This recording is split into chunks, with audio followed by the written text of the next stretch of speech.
Hello and welcome to Finger Guns with Tony, Dave, and James. I am your fearless co-host, Dave Baldwin, and here I am as always with Tony B and Jimmy.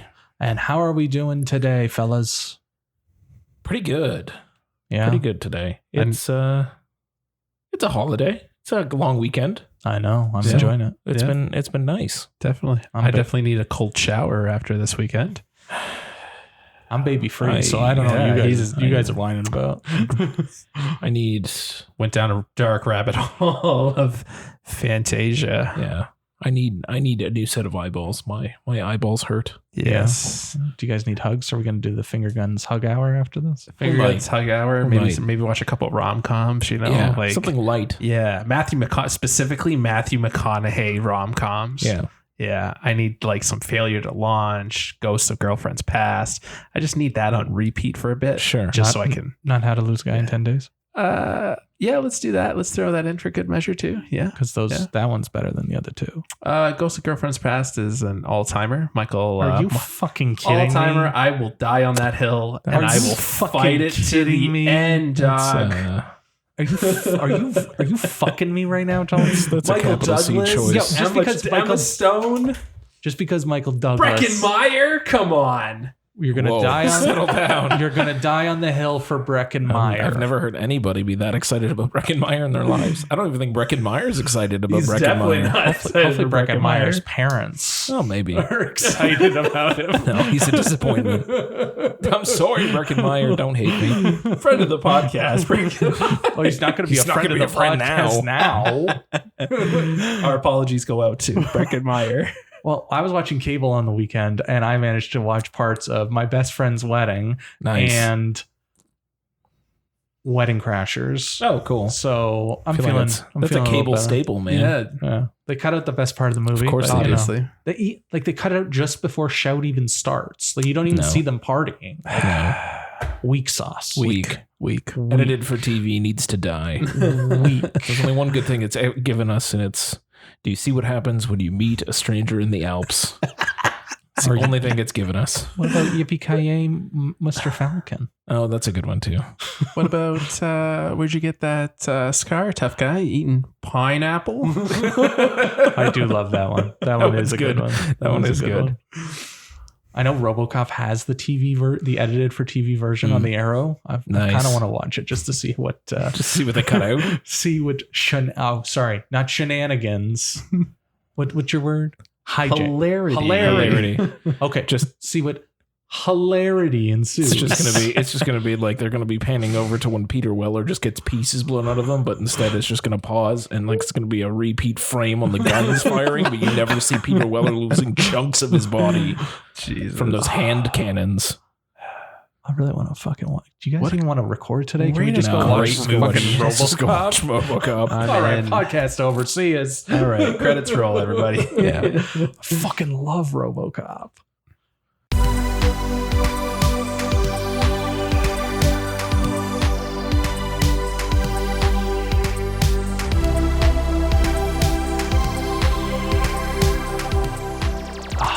But we are still in Fantasia mode. Yes. I don't really have a best, my worst. It's just all Fantasia. Everybody. All Fantasia. This is not an Oops All Fantasia episode, thank Christ. No. But we are going to talk about a whole lot of Fantasia. It's a split episode. Much like our bonus episode last week. It was a split. We all got to see Nope, so it ended up being a twofer. Yeah. This is also basically a twofer. You get a whole bunch of Fantasia now, and if you don't care about Fantasia and want to skip to our main segment, you can do that. You'll find it. You'll figure it out. I prefer they listen to our thoughts about Fantasia. I didn't watch all of these movies for people not to listen. That's true. Tony wants a hug. Tony's upset. Tony's watched too many movies. Too many that have either been weird or Korean. Yeah. It just seems that those were the main themes those were the genres. Yes, Korean and just what the shit. 100%. That was what it was. So before we do that, shout out to Tony for wearing a house shirt today. Yes, which celebrated its 45th or 46th. Anniversary over the weekend. Yes. Houseo. Tony hates house though. You know what? I think we need a rewatch. We need a rewatch. You don't even need to ask. That's why Let's we do have it. the Criterion, homie. Let's do it. You don't even need to ask. Literally, I don't want to watch it on my own. I want to watch it with the two of you. We watched it, and like the next Criterion sale came, and we immediately pre-ordered it. 100%. Immediately ordered it. Needed to be in my house immediately. And now we all have house shirts or Houseu shirts. Houseu.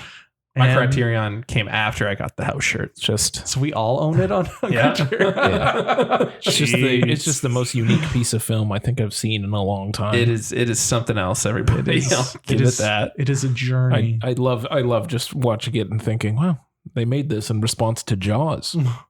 That's a choice. That is a choice. It's a journey. Maybe we need to start Finger Guns commentaries, and we'll start. Oh my God! Can we please? Our introductory episode will be Christ. Yeah, we need to do it. And we need to do it. We need boom mic stands though. I'm not sitting there holding the mic for fucking 2 hours. It needs to be in front of my face, and then we can comfortably. Then we could do Sallow for Tony. Oh God! Please, please no. I don't want to do it. I don't want to do it, man. That movie is seen. You see it one more time. You see it one time, and that's it. That's it. It's permanently like burned into your retinas and burned into your memory. Are you still mad that I bought it on Criterion? I don't know why. If I knew you were going to do that, I would have canceled the order immediately. Is it as searing as like Antichrist is? Because that. I would rather watch Antichrist. Oh wow, that is a statement. Yeah. Speaking of rewatches, I would like to watch a rewatch of Antichrist. Also a movie I own on Criterion. Good for you. That's worth it. Yeah, it's worth it. Yeah, like I like that. I just love that they needed to use a stunt cock because Willem Dafoe was too distracting. It was too large and too distracting. Good for you, Mr. Dafoe. You can't destroy a thing of beauty. So here's this fake one. Good for you, sir. Good for you. Dear God. Anyways, we've digressed. Let's go into the rapid fire. Rapids. All right. So let's start with Dark Glasses, which is the first film from Dario Argento in 10-ish years. Yeah. He was in a film recently, directed by Gaspar Noé, Vortex. And that movie was a journey. Oh yeah, that's right. You saw Vortex. I've seen Vortex. Yeah. It is a journey. Was that the one that's on like 2 split cameras at the same time? So he has a camera on the wife and he has a camera on the husband. Right. And it's just them, like what they're doing side by side. Yeah. And like the sound, like you hear sounds from both. Interesting. And like when they're sitting together, it's weird because like the cameras are basically like this. Yeah. But like they're 2 separate cameras. So like her hand like comes into the frame and it's kind of odd. It's like like a straw going through a glass of water sort of thing. Yeah. It's a little long, but it's definitely something. It's a very experimental, very interesting film. Yeah. Which Dark Glasses is not. No. It does have a lot of Argento in it. Oh yes, and I think it's pretty good considering the stuff he's put out since the 70s. Since his heyday. Yeah. Like, I mean, it starts off rather nutty. Which that soundtrack, that's Argento, man. Yeah. That's is that what it's like? Yeah, Holy heavy shit, scores, like really fucking pulsating music. I've never seen. This is the first Dario Argento movie This I've is watched. probably not where you should start. No, I shouldn't have. Well, actually, maybe it is because it only goes up from here if you start going to the good ones. This is true. You go to your Suspiria, you go to your Deep Red, you go. Yeah. That soundtrack, that's what kept me in the movie. The movie was just like, nah, but like that soundtrack, especially when like it hits certain beats in the movie, like that soundtrack was like, I need this. I need this. It was a very, very good soundtrack. I had to keep turning the volume down because it was pumping. Yeah. Oh yeah, for sure. But yeah, I'm not a huge fan of this one. I thought it was fine. I mean, there were some weird things. I kind of wish the story was more complex than it was. It just seems so basic and simple. And like, I know he wrote this back in the 90s, but like, or 80s. He'd had the script for like 30, 40 years or something like that. That makes sense. The 90s were 30 years ago, not 40 years ago. No, I don't remember if he wrote it in the 90s or the 80s. Even still, you saying that, it felt very 80s, 90s-esque. Like it didn't feel like it was like a product of like this time. But like, he got to put his own daughter in there. was a supporting actor. I didn't even recognize her originally. Who did she play? She played the lady that comes in to help her when she goes blind.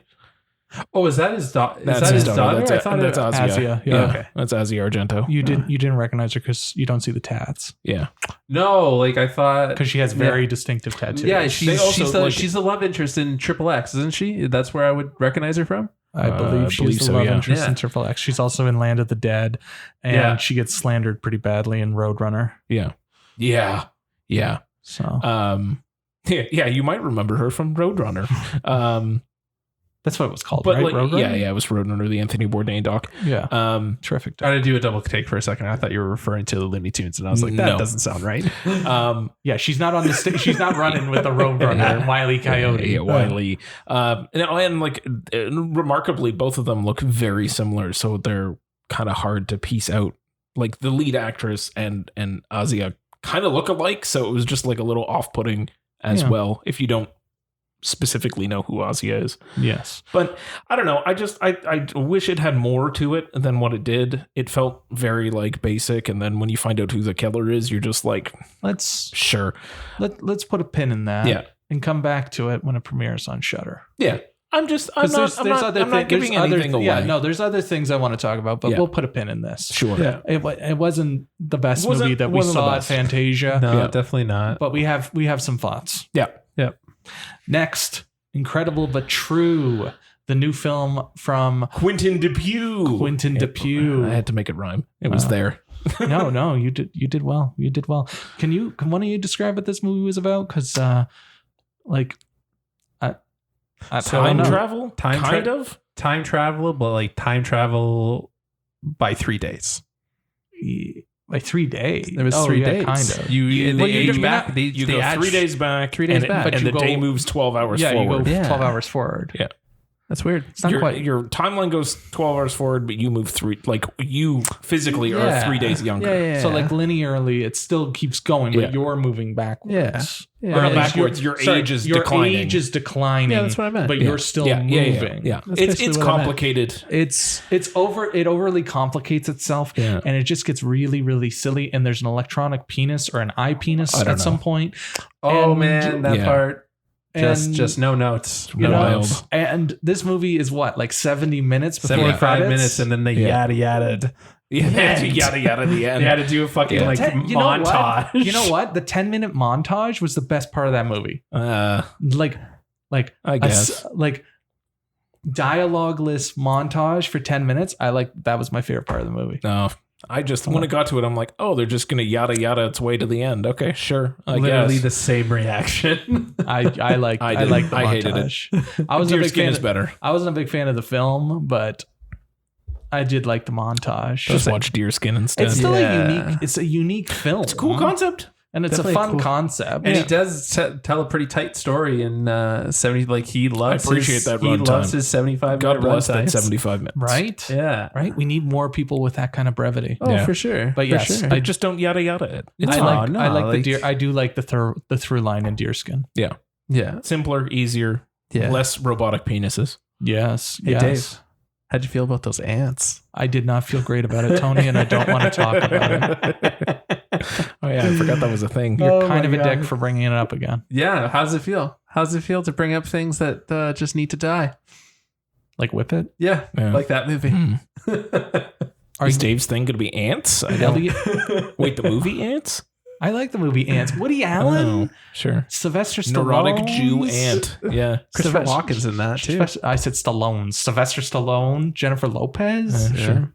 Isn't she the love interest for Woody Allen? Yeah, sure is. It's a strange one. It's a lot of something. That's a strange one. It's a good one. But this movie, not so much. Nope. Go watch Ants. Yeah, go watch Ants. Yeah. With a Z. With a Z. Yes. What do we got next? We're gonna jump ahead from our quickies, and we're gonna go a little longer form. Sure. The first one we're gonna talk about is Compulsus, which we also recorded an interview for. Yes. Which you can listen to as well with the director and the star of the film. Yeah, you should see it right above this episode or below this episode, depending on how your interface works. But it's there. It's there. It's there. And I know you guys are going to shit on me again. I saw this movie at Inside Out a couple months ago. Fucking Lord Byron with his goddamn critics. He wrote a nice review of it. The review got sent back to us when PR reached out to see if we wanted to cover it. Your it was fucking quote was in the press release. Dave Baldwin's tagline in there. I was like, wow, that's good for you. Can you even fit your ego through the door right now? No. Seriously. I'm being very humble, boys. Come on. I could definitely I could wave my dick around more. I could be worse. You could. I could be worse. So yes, you saw this at Inside Out. Tony and I got to see this for Fantasia. Yes. It's a revenge thriller / romantic drama, I would say. I think that's a fair assessment of what it is. / beat poetry. Slam poetry. Yes. And it's about a young woman who is fed up with hearing about all the shitty men and the shitty things they've been doing to all of her friends and the women in the surrounding area. And she decides to take justice into her own hands. Yes. And become a vigilante. And she becomes a vigilante. And then she has a budding relationship with another young woman, and hilarity ensues. Yes. I wasn't going to go there, but if we're going to go there, I mean, you pretty much set up for the hilarity that follows. It's a tough movie. It's a tough movie with some tough commentary, and men are shitty. The three of us are trying to do, or at least I'm trying to do better. I don't know what Tony's doing, but I'm trying to be better. Oh, that's kind of rude. That's rude. I'm kidding. That's super rude. I'm kidding. I love you. The three of us are trying to do better, and it's, I'm going to quote myself, it's bound to ruffle a few feathers. It sure is. It's definitely not going to be a movie for everybody. No. It's tackling some tough issues, and like Dave has already said, it was some pretty angry commentary. Yeah. And I like some of the ideas that they put in there. I think the idea of her taking it into her own hands and becoming a vigilante, I think is an interesting angle, to have a female vigilante just go straight up ape shit with very little consequences. So it's kind of like that idea of like what you would see from a superhero movie now, where, there's a vigilante, they go beat people up, but it's for the greater good.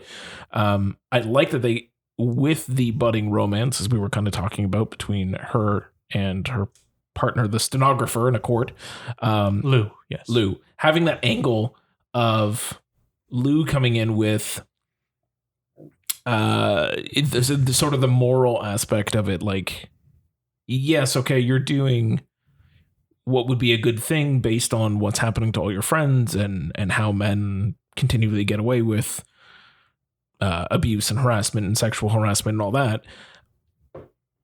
But is it right to beat the shit out of someone unprovoked? Yeah.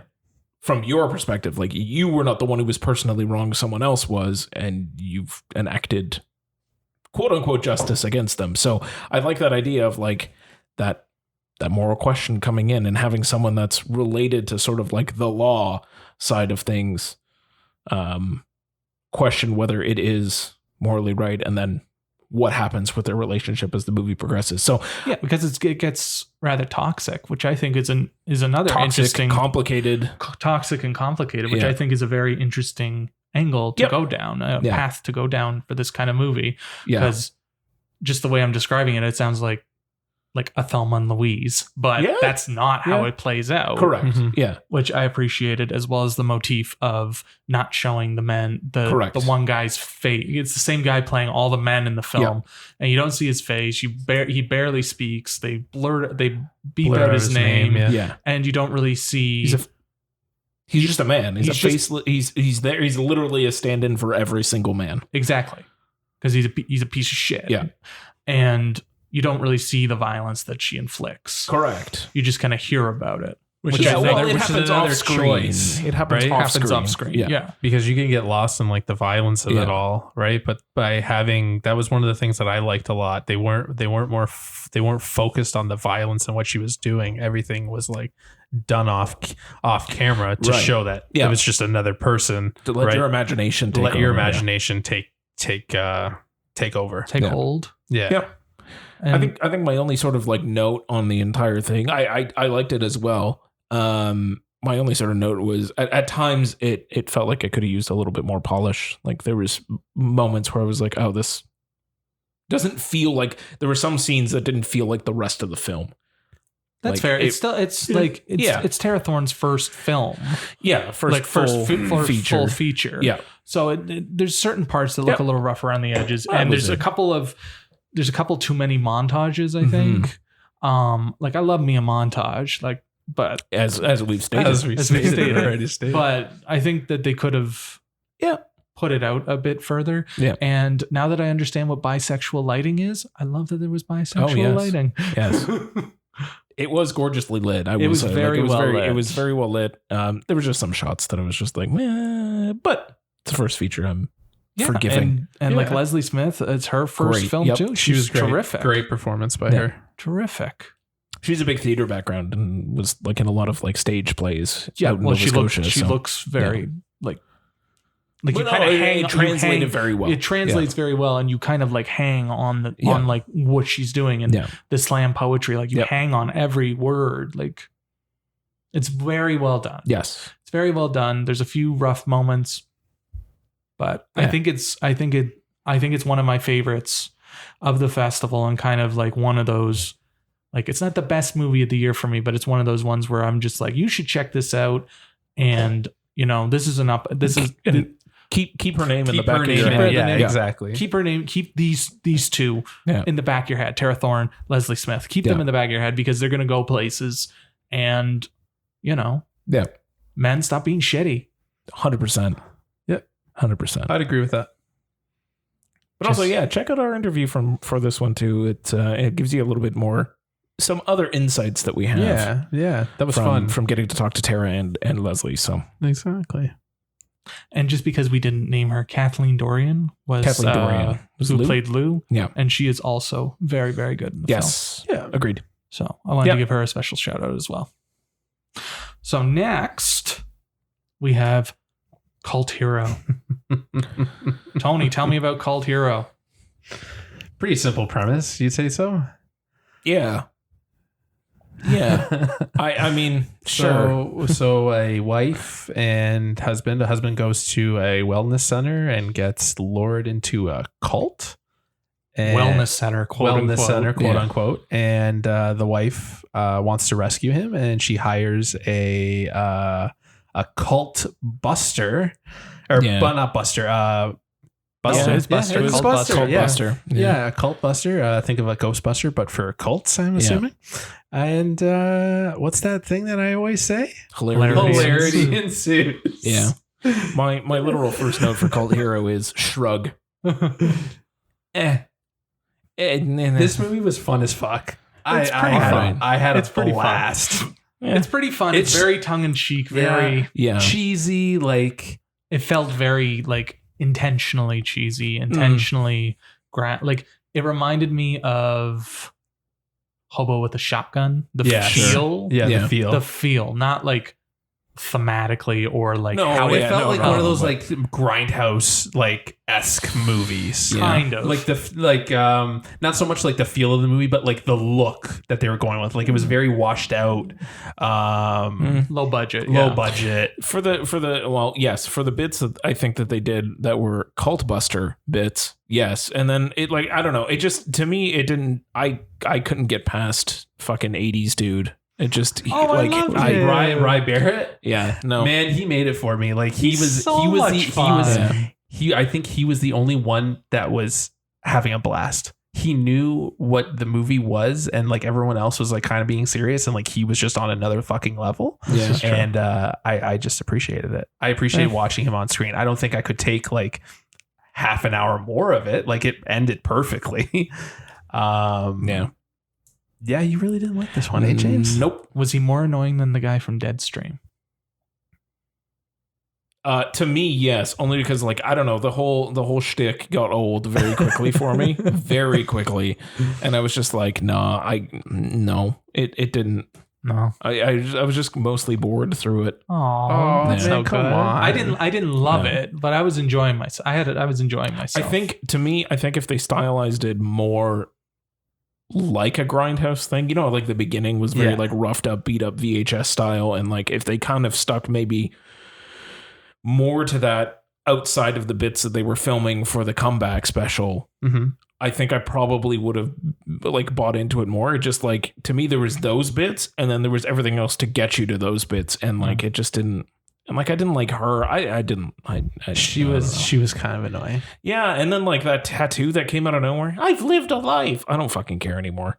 Like, I don't care about your life, Karen. What about all the blood, the effects, the makeup? The makeup's pretty good. Yeah. The end when they're like fucking killing everybody, like it didn't do it for. By that point, I was already just done you with were already it. checked out. It didn't matter because it was the kind of movie that I expected from Fantasia. Like I was like, this is the perfect place for this movie to run. Absolutely. Yeah. Like I enjoyed it, and I thought it was hilarious that all of the video segments you were talking about. Yeah. The tripod is you and the fucking tripod. Yeah. It's just there's a tripod and it's all steady, and then everything else is like I was like, what the hell? Come on. Yeah.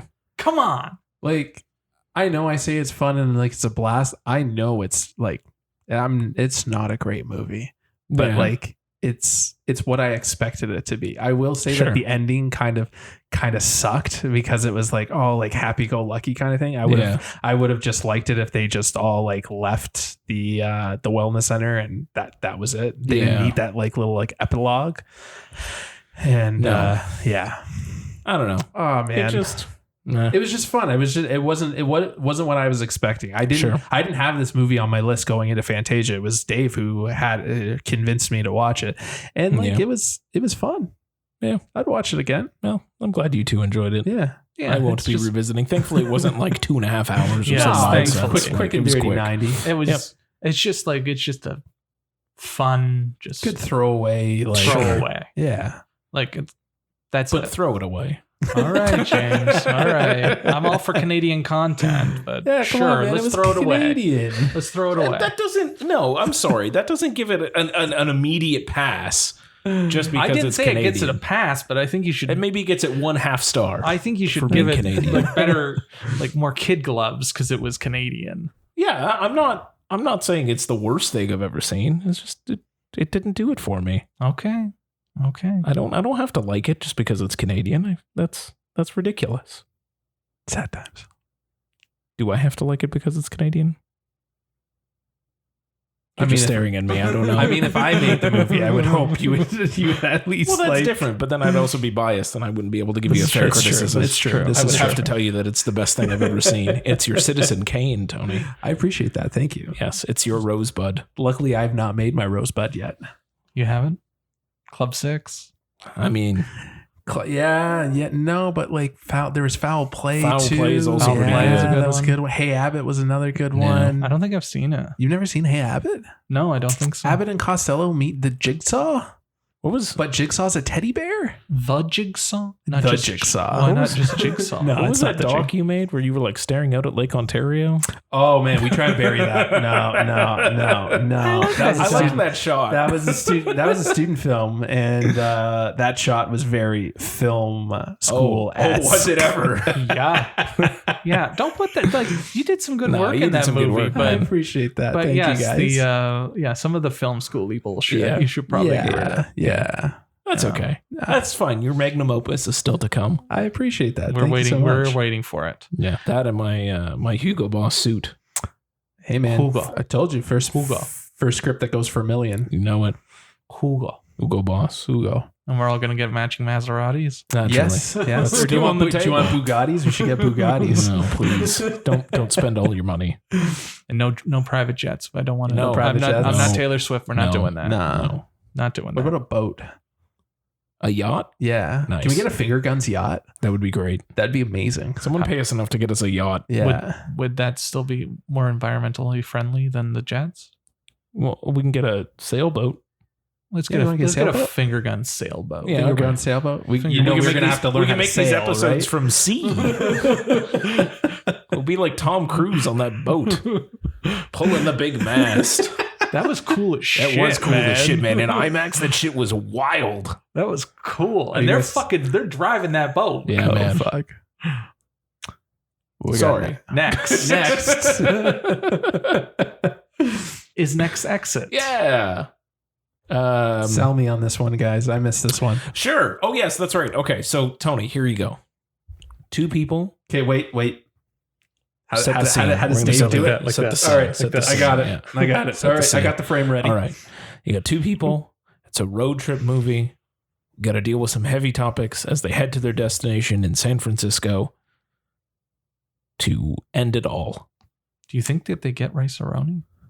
I really hope they do, because it is the San Francisco treat. Okay, wait. So to end it all, so they're going to San Francisco because they're done. This is it.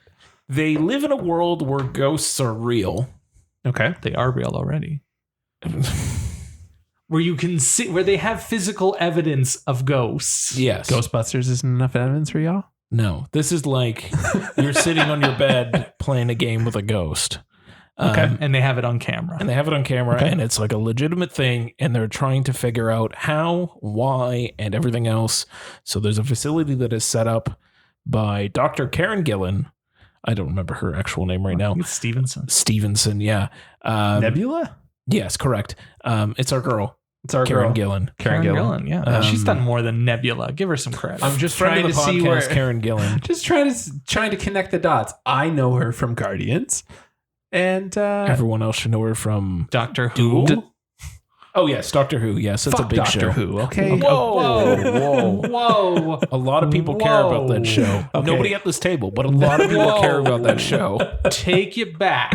I am not getting firebombed correct. by Doctor Who enthusiasts. I apologize to all Doctor Who fans. It's not Doctor Who. It's me, man. Superfan Cameron West is going to come flying out of the closet to hit you in the nose.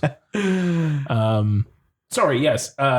So she sets up a clinical trial where she's trying to figure out how does one communicate with ghosts? How does one become a ghost? How does it all work? It's what it's happening. And then the rest of the movie centers around 2 people who are going to participate in this clinical study.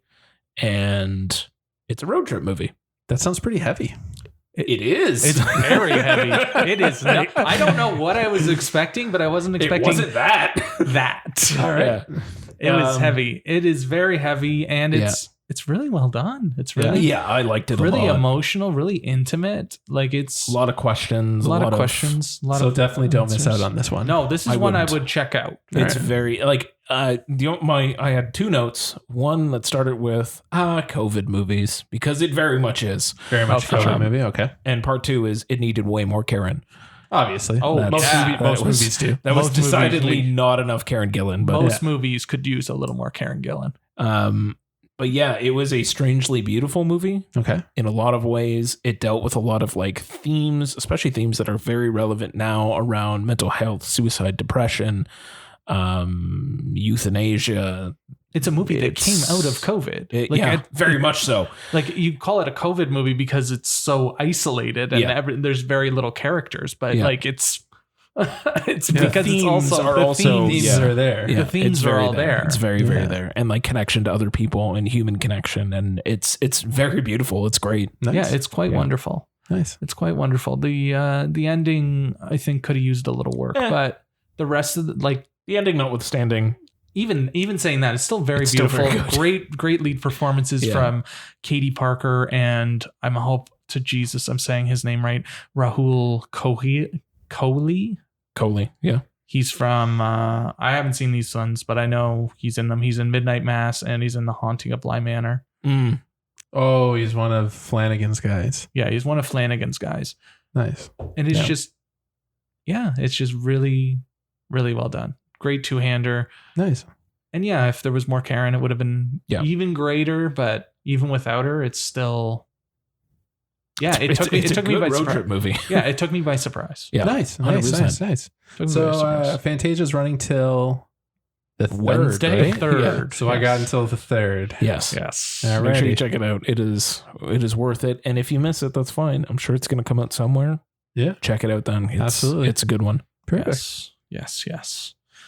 Next is The Roundup. Yes. Fuck yes. Continuing with our theme of weird or Korean is The Roundup, which is decidedly both weird and Korean. I didn't even think it was that weird. I thought it was it was just very Tony was Korean. going on about having a blast about culture. I was having a blast with this movie. Fuck yeah. I was having a blast with this one too. Jesus, man. Yeah. Sure. I had a good time with this one. I really like the action in this a lot. I had a really, really good time with this one. I don't know why it was set in 2008. Oh, yeah.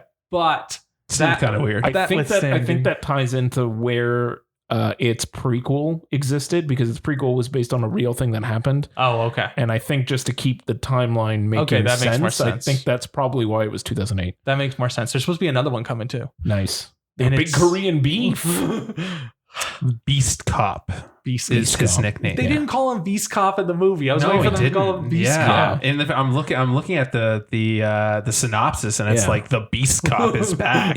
And boy, is he ever a beast.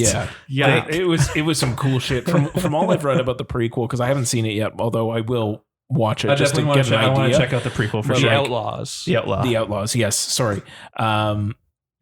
When this guy lands a punch, Jesus Christ. Why is anyone... Okay, so the gentleman's name is Ma Don-seok.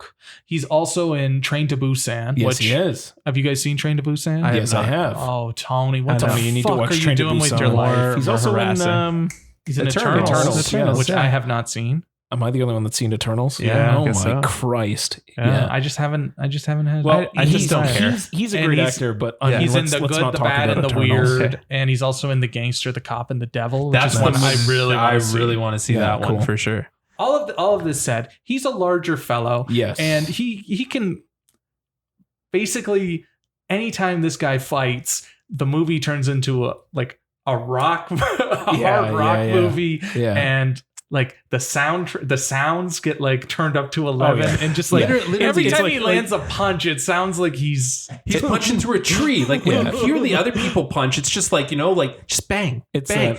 He lands a punch and he's going through a fucking tree trunk, man. It's that Chris Nolan Dark Knight thing where every gun is like the sound of a cannon or a tank firing. That's the same thing. His fist is like a tank. Why does anyone want to fight this guy? I don't know. Why would you fight this guy? This guy has like... I just, you know what? I wish he just aped it and like reloaded his arms, because that would have just like really sealed the deal for me. Henry Cavill style? Yeah. Naturally.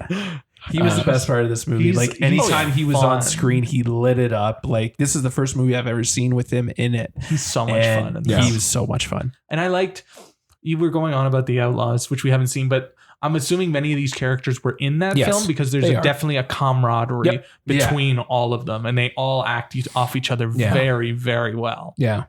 And just, it was viciously violent at some points, and like some of the stunts are great. Yeah. Oh, the fight scenes were immaculate. Like when Buddy flies out of a bus. Oh yeah. Just that entire bus scene. That was great. The bus scene was great. I know nobody is like pinnacle of bus scenes, but this one I don't know. Shang-Chi's got a pretty good bus scene too. That's literally the only reason to see that movie. Yeah. No. Outside of that, but I mean, it's a good bus scene, is what I'm saying. We're talking about all-time bus fights. We got a lot of bus fights in the last since the pandemic started. We've had a lot of bus fights. But this one's pretty good. You remember when Old Boy came out and everyone was doing fucking hallway scene fights, and like now we're gonna talk about another one soon. Now we got bus fights. Now we got bus fights. I was. And it's like a simple it's a simple premise. Like the premise, like they kind of James, we were talking about the plot and how it gets kind of like messy in the middle, and like you almost start to not care, because like you just want to see the action, and like the gunfights and the car chases. It gets a little bogged down in the middle. Knife fights. Oh, sorry, knife fights. So there's not that many gunfights. It's all knives. Knives all day. Jesus. I said all knives. I said it was great fighting, and also it just felt too long at points, because some of the stuff in between the fights and the chases and everything else was just like, ugh. They stop because they're just like, oh shit, we got to explain ourselves. It can't always be about fighting and everything. It's like, no, get to the next fight, please. Yeah. You say that, but the raid is it's 100 minutes long. There's only 1 minute of romance. The rest is just tension and fighting. Yeah, but that's all I need. That's all I need. Like come on, you don't say you need to slow down to give some plot. You don't. No, I'm saying that's what I'm trying to say. It didn't need that. And right? I liked it overcomplicates itself. Yeah. I liked some of the choice cuts and the choice editing where it's like misdirecting you type thing. I thought that was kind of fun. Yeah. And the car chase. Yeah. And like speeding through the parking structure. Yeah. I thought a lot of it was fun. I enjoyed it. I'm really happy you did. Yeah. I had a lot of fun with this, and I really want to watch The Outlaws, and I want to watch the new one, and I want to hug. This guy looks like he'd be a good hugger. Nice guy. He'd be a good hugger. Yeah, exactly. I just want to see more with this. I just want to see more with this guy. Like, you can skip Eternals. Is he the best part at least? No. Okay. None of that movie's good. That's unfortunate. There's no redeeming that. It's the best part that it ends. Yeah. Yeah. The best part is that everything is shot at 6 p.m. The entire fucking movie is shot at 6 p.m. Just magic hour, the entire movie. All day. Oh, Christ. Chloe Zhao can do what she wants, Jimmy. Chloe Zhao needed less oversight from Marvel. That's what Chloe Zhao needed. And also not that movie. Like, fucking... we'll have a whole other conversation about Eternals, but suffice to say, stop making movies where I need to learn 10 different fucking characters intimately and then have them team up. I don't care about any of you because I don't know any of you. Anyway, it's happened in multiple movies, but that's my big problem with Eternals. It didn't happen in Roundup, though, right? No, Roundup was fine. It was just like from the get-go. It just like the camaraderie was already there. I didn't fucking care. And your point is you're not there to care. No, you're not there to care. You're there to solve the mystery. Exactly. And it was very you're there for a good time, not a long time. Yeah. It was very Lethal Weapon-esque, and it reminded me of like 90s action movies because like it was just so like he's just so fucking cool, man. Yeah. I feel like I had that one of those phones, like the gray cell phone. I feel like I had that phone. Also, man, Vietnam police ain't nothing to fuck with. No, seriously, they were so mad. Oh man, I like that this movie was both in Korean, partially English, and Vietnamese. Oh man, when it went into English, I was like, "What the fuck?" Yeah, it was fun. Yeah, it's a good time. It's a good time. Love that one. Next is one I didn't watch, Shin Ultraman. Oh, Jesus Christ. Pew, pew, pew, pew, pew. Sorry, it was an anime sounds. Did you see Shin Godzilla? No, I've never seen it. I want to so bad. I bought it. I want to so bad. It's friend of the podcast, Mike Laidman, did not want to sneak in, so we didn't get to see it. What an idiot.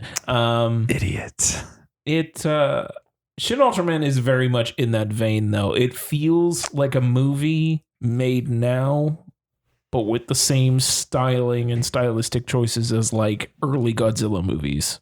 I was assuming that's why they called it Shin Ultraman. Yeah, because I was assuming it would be It's very much in that vein. Yeah. I think the kaiju were really well done in this. Oh, they were so inventive and like incredible to like look at and figure out. I liked the fighting a lot. It reminded me a lot of Power Rangers. Yep.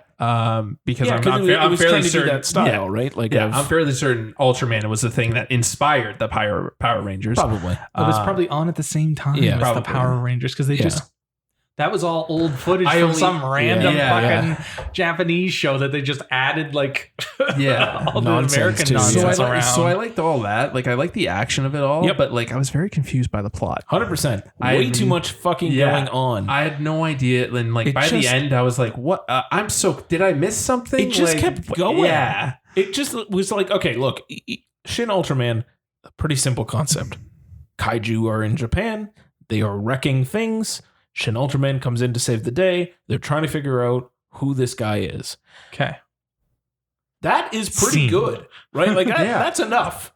No, we also have to add weird aliens into the mix. Yep. A whole other universe. Other Shin Ultraman into the mix. Yep. Is it like government conspiracies? Government conspiracies. So it's like political stuff. Like Ultraman teaming up with like The old Ultraman? Nope. Oh, not even. No, there's no team ups. All of that is like around like this weird plot to like convince the Japanese government to give all their power to a weird space alien.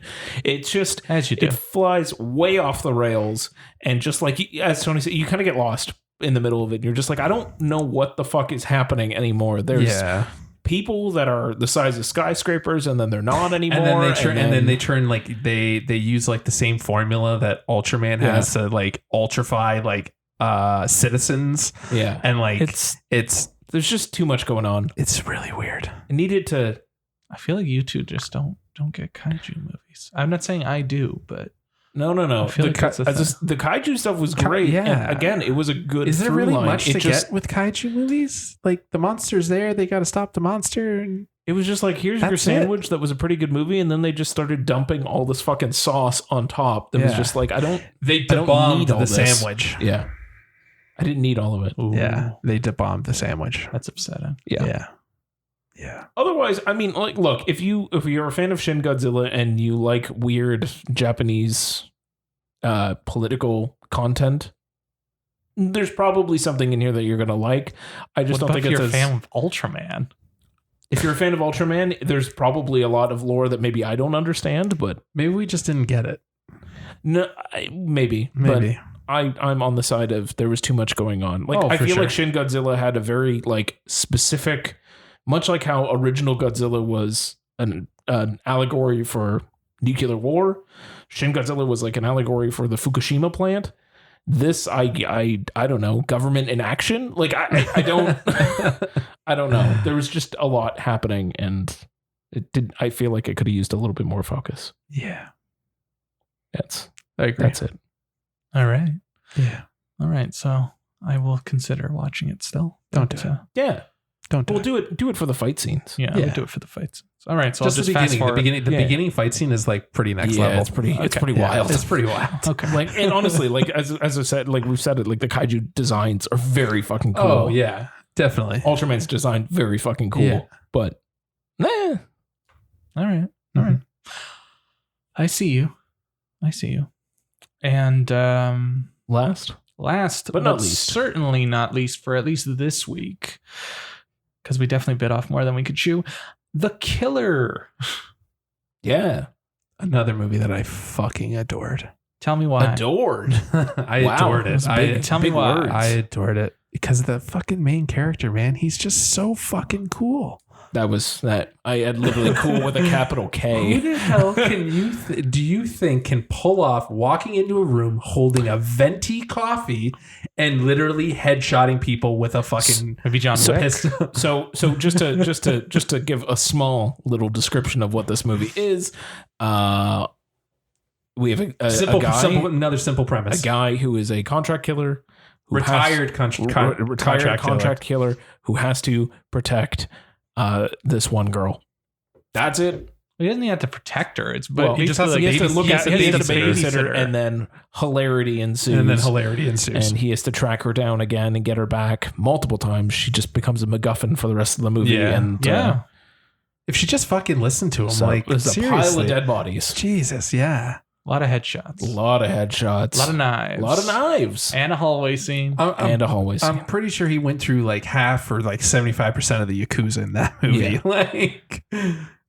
There's one scene with the bodyguard where I'm pretty sure their guns had infinite ammo and no reloads. Yeah. So that was like, I was like, wow, it is still good. It was towards the end, and they were like, it was the kitchen fight thing, and like he had just gotten his gun back, fight. Yeah. And he's just firing constantly. I think they went through like 8,000 rounds, and I'm like, you haven't reloaded once. and then the punchline is like the gun's out of ammo. Yeah. It's like you just decided that the gun was. It is now. You just decided now is the moment. The it's movie out? Decided. That was a good fight scene too. There's a lot of good fight scenes. A lot of good stuff. And then like at the end of the movie, they actually show like the choreography of that fight scene, and it was fucking great. Yeah. And it's them doing it. Yeah, it's them doing it. I always love when it's them doing it. Good. They had good long takes in there. Good choreography that allowed them to do those bigger, long, wider shot takes because they were in it. They didn't have to do all these quick cuts to cut around things. It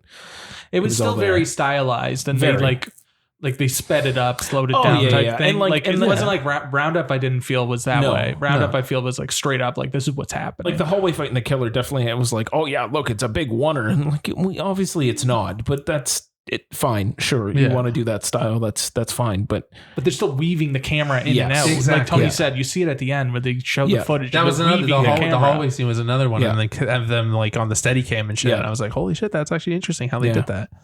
But it's definitely not one take. No, it's not a full oneer, but it looks very fucking cool. It literally, the camera moves and then it stops and then it keeps moving. And I was just like, oh, I see what you did there. Yeah. It's very fucking cool though. Yeah. Like he's great, and he just like exudes. You know, we were watching Thief a while back, and just like Jimmy Caan, rest in peace, was effortlessly cool in that. And I kind of felt the same with this character here. He was just like his character and the way that the actor portrayed it, which Dave is going to get for me in a second. His name is Jang Hyuk. I think that's what we're going to go with. Jang Hyuk. Yep. Jang Hyuk's performance I love exuded cool. I love this fucking boy band fucking bangs, man. Yeah. He was just so cool and calculated and like he was so slick. Yeah. Like I would watch him in another movie. And just cold. Yeah. Like, ice cold. Like ice bastard. Yeah. Ice cold like my boy Vanilla. Like, fuck. Yeah. But the movie was great. Like, I couldn't have asked for a better action movie. Yeah, it was fun. Yeah. I liked it. I loved it.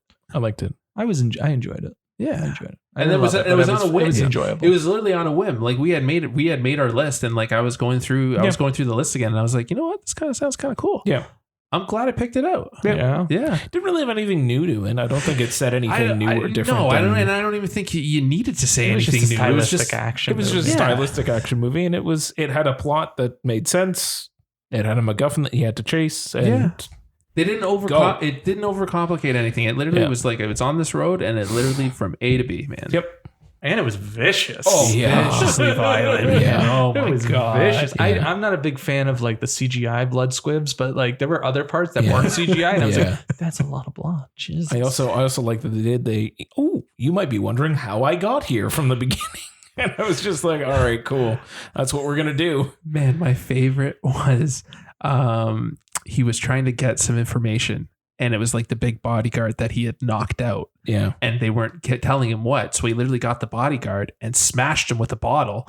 And when he was still passed out. And he was just like, you got like 20 seconds before he starts bleeding out. Like, you need to tell me. And that's when he grabbed his arm and started slicing his arm up. And he was about to cut it across. And it was just like, Jesus Christ. Like, he is not somebody to fuck around with. And he made sure that everybody knew that he was not. Like, he was serious. Yeah. And he looked fucking cool doing it. Yeah. All right. So that one's a hard recommend. Yeah, absolutely. All right. So we thought this would wrap up Fantasia, but we still have more to come from Fantasia. A few more left. There's a few more left. So listen in for that. The festival ends on August 3rd, but the party never stops here at Finger Guns. That's true. So we will have more Fantasia content coming to you very, very soon. But we're going to pivot from Fantasia, and we are going to go on to our main segment, or the crux of this episode, which is on the new Hulu film Not Okay, which is on Hulu in the States, streaming on Hulu on the States, and it's on Disney Plus in Canada and probably in other countries. Under the Star banner. Yes, it's a film starring... It is a film. It is starring Zoe Deutsch as she wants to be an influencer, and to impress a guy, she says she went to Paris, and then she posts something, and then there's a terrorist attack, and then it's just kind of a lie that just kind of continues. And it's a dark satire, I would say, kind of. It doesn't commit. It doesn't. There's fully really commit no reason to it. for this movie to fucking exist. Tell me more, Tony. But between the two of you, tell me more. Did I set the stage okay? Yeah, I think you did. Yeah, you did. And like a dark satire. I was gonna comment on that. Pitch black satire. Yeah, I don't even know if it can be considered. Well, it's definitely a satire. It wants to be a satire. It wants to be a satire, Yeah. but I don't. It's. I mean, the movie itself is it's Dear Evan Hansen, but 31 people died. Like, it's so much more bleak. Yeah, but I feel like they literally like Dear Evan Hansen is like Sesame Street compared to like this and like the topics that they get into. No, I wouldn't go that far. No, I think you they're don't think both. so? It might just be a little more happy-go-lucky because it's a musical. Yeah, I was like, Okay, that's the only thing But, that like, I lightened didn't, that like- tone. Evan Hansen is suicidal. No, I There's get it. depression and suicide. Yeah. I get it. But like Dear Evan Hansen, like he just lied about knowing the guy. Yeah, around and you're dealing with parents that are going through grief and loss of a child, and you've decided to and like This your chick entire literally- angle was in the movie was dating the fucking daughter of the kid who killed himself. Okay. It was fucked. Yeah, it's definitely super fucked. Is that not definitely what happens in the? I thought that happened in the musical too. Not it in the less same pronounced? way. It's way less pronounced. It's not 'Cause I know there's still it's like not a inherently as creepy as this one is. Well, that's also because what's his He's dick is 42. 42. But this girl faked being involved in a terrorist. She didn't really fake that so much as just like she said she faked she was there. It's the same. Yeah, but then she goes into detail, and then she's like going into support. Like it's the same. It's the exact same thing. Man. You're dealing with someone who didn't feel seen, felt completely alienated, was alone, was lonely, had a crush on a very odd man. he was from Maine. that part was good. That was fucking cold. That part was good. That was good. Like, But I feel like the problem everybody had with Dear Evan Hansen is they didn't watch the fucking musical. sure. Because they're all hating on this They're movie. hating It's on like- it's specific like, things. They're Yes. hating on very specific things and touching on things. It's like, well, you should be criticizing the musical too, because it's just a 100%. 100%. And I'm still like, when I say it's just Dear Evan Hansen, I am talking about, I've seen both. Yes. And we're talking about that entirety of, yes. of that. Where, but I again, just want to put that in because it just fucking annoys me. Agreed. But it's that same deal. She's alone. She's alienated. And an opportunity presents itself for her to become more noticed. And she takes it. And it's the exact fucking same reason why Evan Hansen did exactly what he did. He wanted to become... Someone was paying attention to him. Someone was paying attention to her. And then you just keep going. And you feel sorry for Evan Hansen, or the movie and the musical manipulate you into feeling sorry for him. Whereas this one doesn't make you feel, it does make you feel sorry for her at some points. Like it seems like it wants you to have the cake and eat it too, but it's not specific that it wants you to feel for her. Yes. Yeah. Yeah. And that probably is also part of my issue with it, is that I cannot get behind her in any way. And like, I know it starts off with that probably tongue-in-cheek content warning thing at the beginning where it's an unlikable female protagonist. And I'm like, protagonist? I don't even know if that's even the right word, because she's a piece of shit. Like, she's an awful human being. Garbage. Yeah. And like, props to Zoe Deutsch for nailing it, because she's an unlikable piece of shit for the entire movie, and it works. It does, I guess, from an acting perspective. It does. The only thing I like, and whatever Dylan O'Brien's doing, I don't you hate on Dylan O'Brien? He's doing his best Pete Davidson. He was so good in that movie. Yeah, he did really well. Wild. He did really well. Every time he came on, I was like, oh, I love Dylan O'Brien. Yeah, but Mia Isaac was the only thing that I liked about that movie, wholeheartedly. Which one was her? Mia Isaac? Yeah. Well, who did she play? She was playing her friend, Rowan. So that was The Rowan. Survivor. Yes. She was great. She's a first time, like a mostly first timer. She's in another film with John Cho that just came out on Amazon Prime that I hear she's in that one. Is nice. a tearjerker. Yeah. Oh, wonderful. I think, see, this is what I'm coming from too. I also think it's kind of icky. Yeah. That we're going after that. she's portraying a high school shooting survivor, and we're kind of playing around that whole thing.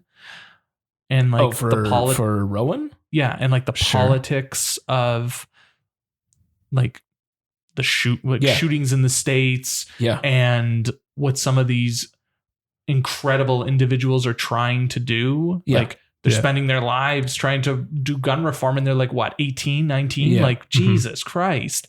And I think that it doesn't get political enough. It's just kind of like on the outskirts of political. And I think it's icky that we're trying to. Well, because we're following the wrong person. I know. Yeah. Like, we're following the piece of shit into this whole thing. And there's the fucking meta moment in the end of the movie where they mention, like, oh, it's probably going to be a movie on Hulu that focuses on you. Yeah. Like. Yeah. I don't know. I just think it's all. Yeah, you're not the main character in your own movie. I'm like, fuck. And like it's.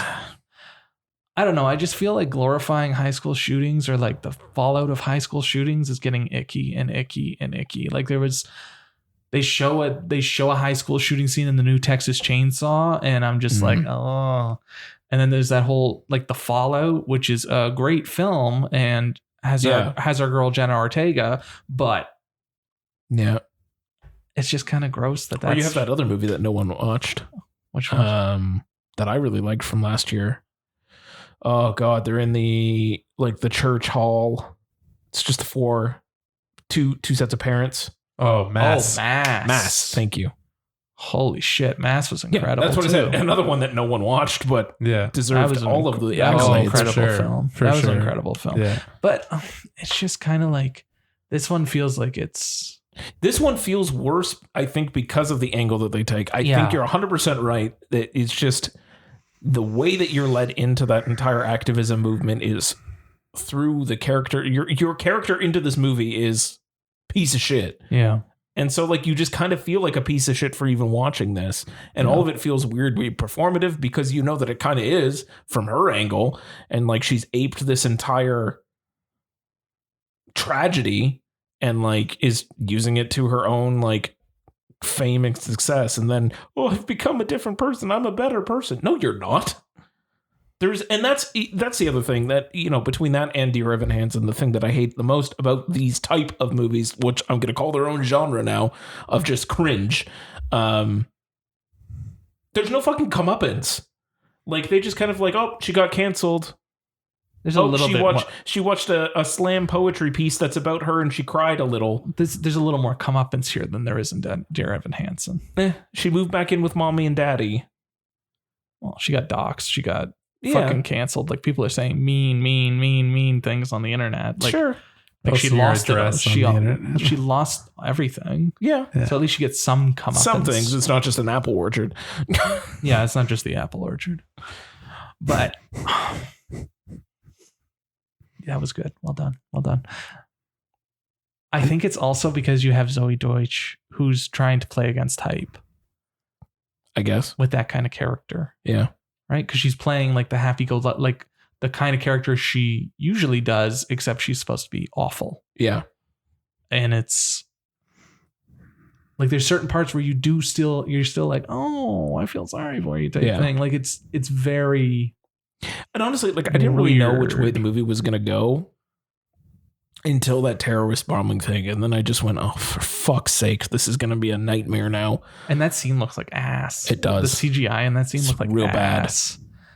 But like, and then also like, you know, like the whole metaphor they're trying to do of like this nameless bomber following her around. She's having these like panic. I'm like, what are you doing? That was a weird motif that we could have used. You weren't there. That we could have done without. Yeah, I felt like they were going to go into like a mental health kind of way with that, and how she's getting followed by this maskless bomber and stuff. But like, it was just a sign of like her guilt, I guess. Yeah, and like, and I didn't like stereotypical lesbian.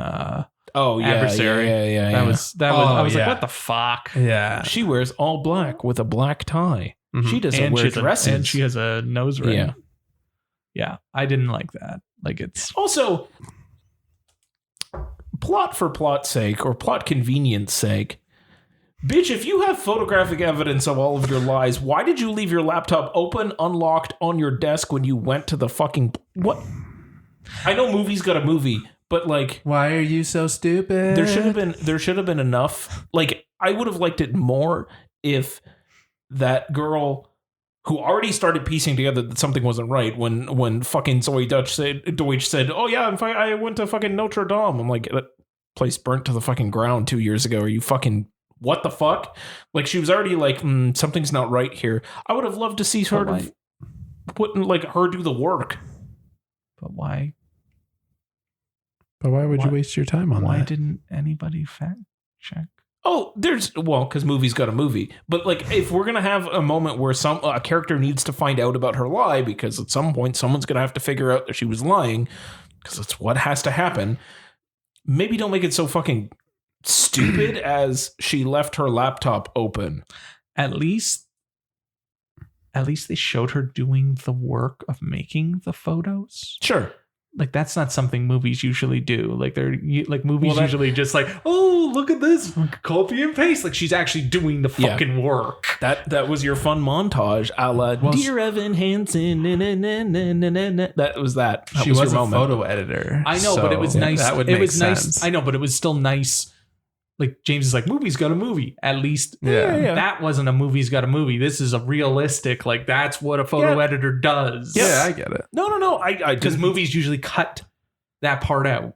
I thought that part was fine. I think the way that she got caught could have been done differently and handled differently, and it would have landed better than you left your laptop open. I just thought it was an icky movie with icky themes, and it wanted to be a satire, and it's not quite a satire, and the problem with they want you to hate her from the start, but then there's other parts where they're like, maybe you shouldn't hate her. But like, you kind of don't hate her right at the beginning. No, you don't hate her really until the terrorist thing happens. Yeah. That's when it flips, and that's when you start hating her hard. But like, up until that point, I mean, she's just kind of like, I felt bad for her. I felt sorry for her. Yeah. And also, what was that side bit with the homeless lady? Yeah, I don't know what that was. Oh, yeah. She was giving her the... No, but like, because she was there when... Yeah, you see her a couple of times. She's like, throughout the movie, she's in like 3 different parts. And I'm just like... you see her a couple of times. But what was all that, like... What was that influencer party? What was that supposed to be? What are we getting at? I don't know. What are we getting at? She made it. I don't know. There's just certain things where you're like, the satire's there, but you're not doing anything with it. Yeah. Like, what is the point of this movie? What are you trying to say? What is the message? Yeah. It could have worked more, I think you're right, if they went down that satire part. And because they didn't, it just ends up being super fucking cringe and not fun to watch. It's not enjoyable. No, it's definitely not enjoyable. She's very good in it. Miserable watch, but she's very good in it. Yeah.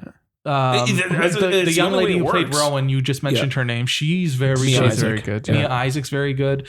I love Dylan O'Brien. I thought he was great. You're from Maine. He just made me smile every time he showed up. Okay, I know things about you too. Just like the accent's gone and everything. Every time he showed up, I was just smiling because he was just... What a scumbag. He just did scumbag really, really well. You mean he did Pete Davidson really, really well? Yeah. I don't think he was totally Pete Davidson. Like, he wasn't... Oh, he wasn't from Staten Island. He wasn't from Staten Island. He was from Maine. Yeah, he was from Maine. I hated this fucking movie. I dry heaved more than I've ever dry heaved. I just couldn't believe what was coming out of her mouth. I was like, just shut the fuck up. Yeah, but she's acting like some of these influencers do. And I understand the satire. I understand what they're trying to do. It's just movies like this shouldn't exist. Like, they're glorifying this, and it's just they're not intending to. They're not intending to, but obviously that's what they're doing. Like I've seen horror movies that are less depraved and disgusting as this fucking movie was. Yeah, sure. Even though this is a terrorist event that didn't happen, exactly, it still just makes you feel really like, as I said, like, makes you feel like awful. Like, I'm like, why the fuck am I watching this? Yeah.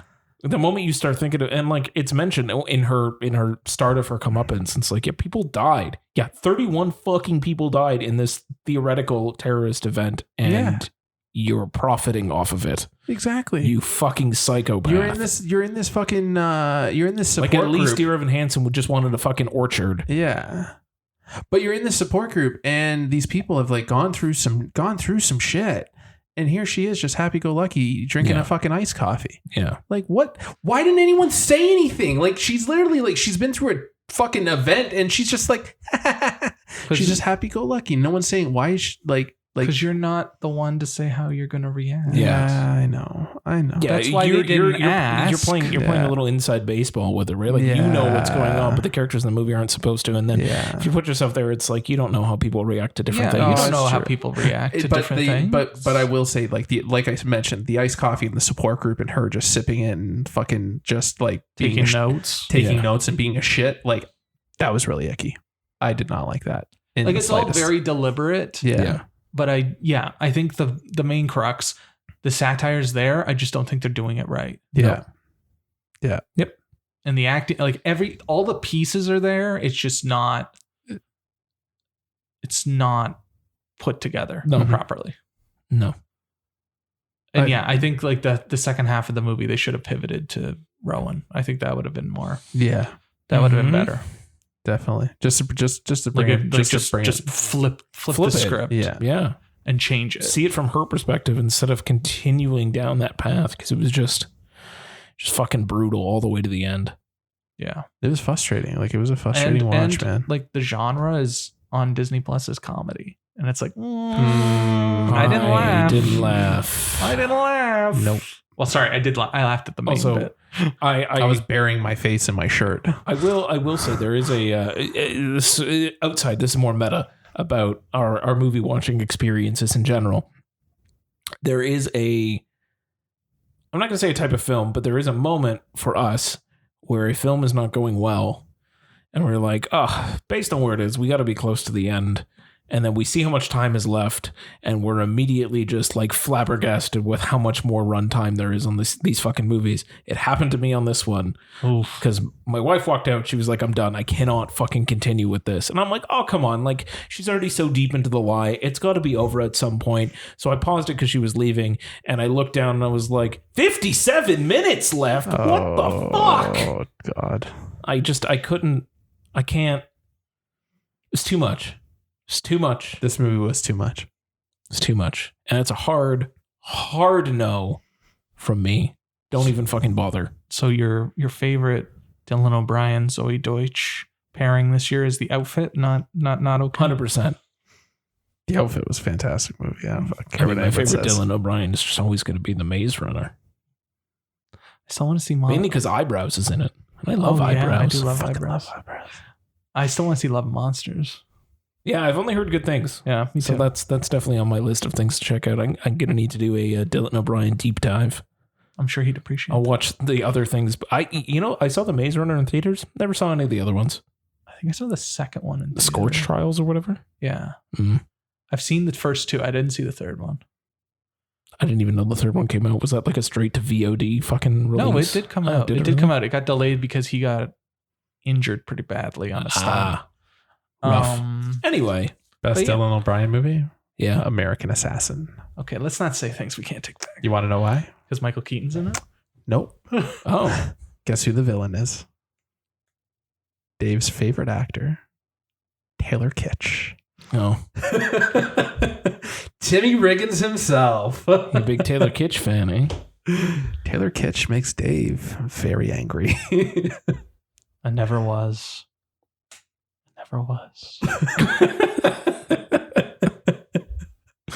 I say that, but he was on season 2 of True Detective. Yes, he was. Yeah. He was very good on that. Yeah. Buddy, Friday Night Lights, man. That season sucked. That season he was very good in it. That show never recovered. I'm hoping the new season, Jodie Foster, will get better. Mahershala was peaks and valleys. Yeah. There's nothing like season 1. Yeah. Well, whatever McConaughey's doing with Rust Cole is just... And that one take is... You know what? That's who I'm going to go to Fan Expo as. I'm going to go as Rust Cole. As Rust Cole. Please do. Please do. Get my ponytail. I'm going to have a dirty mustache. You're going to have to lose a lot of weight, son. I'm going to start smoking cigarettes all in one drag. Yeah. With an ash that's like 7 miles long hanging off the cigarette. And drinking like the worst beer imaginable. Old Milwaukee, Old English. Anyway, let's put a bow on not okay. Because it was not okay. It was definitely not okay. It definitely was not. And there's definitely some satire with Emily in Paris in there too. Because she looked with the beret. Because she definitely had that look. And then when she blends in with the crowd, when everything like fuck this movie, man. Like And there's also another part where I was watching her and I was like, that you look just like your mom. She looked exactly like Leah Thompson in another scene. Yeah, I'm not a big fan of it. I seem to have enjoyed it more than you two did, but yeah. Yeah. Kill It with Fire. All right. Throw it away. Into the garbage bin. All right. So, yeah, I don't really know where we go from here. Where do we go from here? I mean, it's time for next segment time. All right. My personal favorite. Dave's New Blues. Dave's New Blues. I tried a different woo. I appreciate it. This week I'm going to go with Raging Bull, the new 4K edition. Raging Bull, the new 4K edition from Criterion. I just watched like the first 20 minutes and I'm just like, this looks incredible. I've never seen it. I know. You need to watch it. I almost brought it here today so you could watch it. I know. It looks incredible. I bet it does. I'm just looking at you with such disdain. I know. Just like you call yourself a Martin Scorsese fan. I've seen The King of Comedy. I've also and seen I haven't seen Raging Bull. Yeah. It has. Like, what are you doing with your life? Know. Like get it together. It's like one of the greatest acting performances of all time. I only like recently saw Rocky, so like you have to forgive me on the boxing movies. I'm way behind. I'm not gonna forgive you. I'm sorry. I still haven't seen $1 Million Baby on. That's fine. I haven't seen it either. I've wanted to rewatch $1 Million Baby. I saw that theatrically. Yeah. It looks great. The sound, I had to turn it up a little bit. And how's that opening scene? The credit scene. It's good. Yeah, it's good shit. And I had the sound up, and the first fight scene, it's incredible. I don't even have the best sound system, and it's amazing. It sounds so good. Huh. So that's good. Yeah. And adding that to a list then, just for the sound alone. Yeah. Yeah. And there's some great features on it. I wish there was a little more new content and a lot less archival content, but there's some great features on it. And there's a really great, Criterion's been doing this thing lately where it's like a little pamphlet. Yes. Yeah. The insert is like a little pamphlet type thing, or it's a poster and the words are on the back. This is like an outright booklet.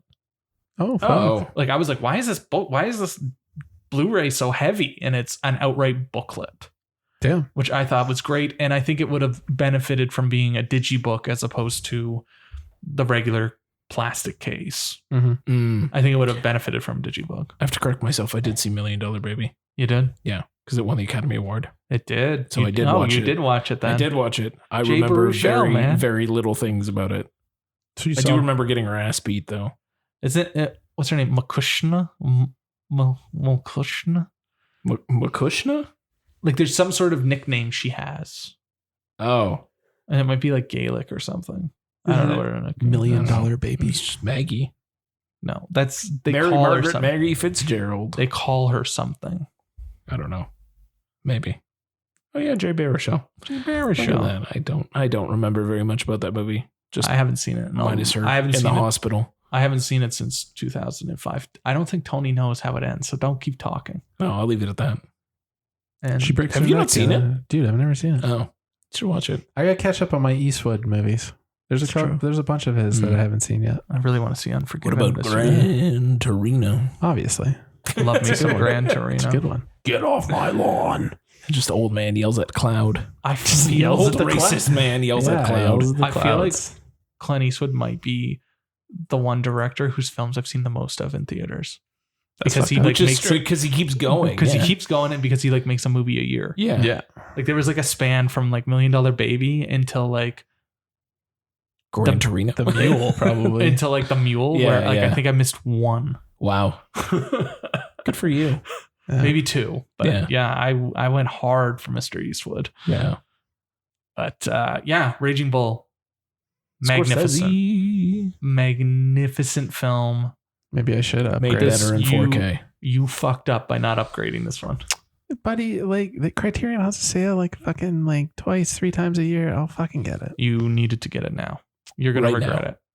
now. You're going to get it later and you're going to hate yourself. I got the Criterion that I wanted this entire year. I got 2 Criterions that I wanted this entire year. And I'm you know what? I think I'm content. None of those was Drive My Car, so get out. They weren't Drive My Car. But you know what? They're better. They're better. And I will fight to the death. Fight to the you disrespect my boy Hamaguchi-san. I'm sorry, Pink Flamingo. Come on. On the next episode of Finger Guns, a fight to the death. Fight to the death between Pink Flamingos and Drive My Car. I don't even know why we're fighting. I don't know why those two should be fighting. I think John Waters would tell you not to fight. It's true. It's true. Love them both equally. Yes. John Waters is very much a lover, not a fighter. He's true. It's true. He is. But yeah, Pink Flamingos and Shaft. I got the Shaft. Yeah. Very excited for that. Yeah. And Shaft. And it comes with Shaft's big score. Yes, but not Shaft in Africa. Not the same director. That's why. It sucks. That sucks. I just love that there's an entire separate movie as a special feature. That's incredible. They do that sometimes, man. They do it. That's how I realized I had all those Cronenberg movies. Right. Yeah. Because there were special features on the same disc. Yeah, man. Nice. Crimes of the Future's on the Brood and Stereo's on Scanners. Cool. Yeah. Very cool. The original Crimes of the Future. Yes, the original, not the new one. Because not Zipper. That would be impossible. Yeah, Zipper lickings. Yeah, that's another image I'm never going to get out of my head. Just licking the zipper. Just licking the zipper. Slit. The slit. Anyway, and on that gross note, we'll be back with more Fantasia. Few last Fantasia. It's not going to be all Fantasia. We're going to wrap up some Fantasia for you next time. Until then, my name is Dave, and I'm here with Tony, James, and we'll be seeing you soon. And I am so very sorry with some of the imagery that you're now going to have burned into your mind. Yeah. I apologize. You're better for it. Pew, pew, pew.